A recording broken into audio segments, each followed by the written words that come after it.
Hey everyone, this is Karen Waksman, founder of Retail MBA. Today we're going to be talking about selling handmade items to retailers.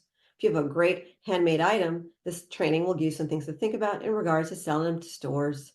With that said, let's get started on today's training. So one of the questions people always ask me is, Karen, I have a handmade product. Can I even sell to the larger retailers? Is that even possible?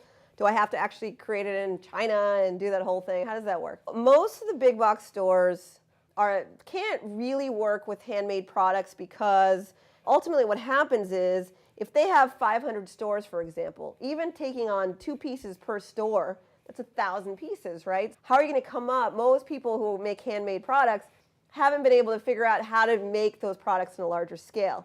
Now, if you have a way to do that and you can show to the buyer that you have a whole team of people who are going to be creating these products and that you can tell them your capacity, how long it'll take, and so forth, the buyer would absolutely consider it, but the reality is most people don't have that capacity. So obviously there's other exceptions to the rules. So some of the department stores and stuff, they take on a lot of kind of the cool new jewelry pieces or cool interesting gift items and so forth. And so there are obviously options for you to go and put your handmade products in the stores. If some of the big box stores have local buying programs, so they might be able to put your product in just a few of their stores. So that's an option. So technically it is to the big box stores, but it's not to all of the retail stores.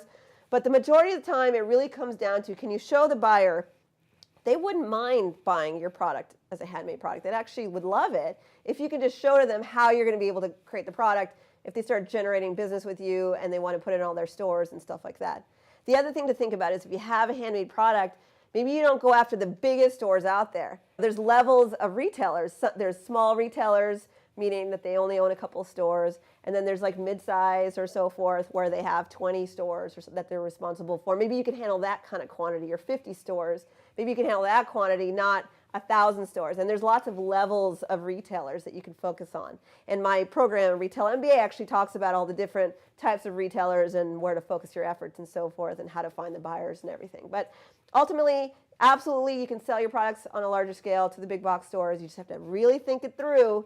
And then obviously there's ways to sell to retailers on a mid-scale versus the big box stores. So I hope that helps.